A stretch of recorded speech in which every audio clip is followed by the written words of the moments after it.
അസ്സലാമലൈക്കും. എല്ലാവരും ജോലിയെല്ലാം കഴിഞ്ഞാൽ മാങ്ങ ഇങ്ങനെ സൂക്ഷിക്കാമെന്ന് ഞാൻ കാണിച്ചു തരാം. ഇങ്ങനെ കട്ട് ചെയ്ത് വെക്കുക കേട്ടോ. ഇത് വെള്ളമില്ലാതെ നല്ലോണം വെള്ളം പോക്കിയെടുക്കണം. അതിൻ്റെ ശേഷം കല്ലുപ്പിട്ടിട്ട് കാണിച്ചു തരാം.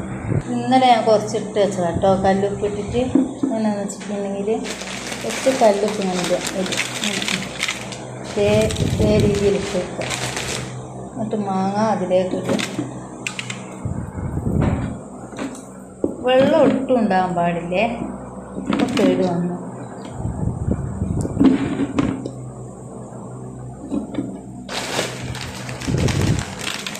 ഭരണിയാണ് നല്ലത്. ഇത് ഭരണിയൊന്നുമില്ല.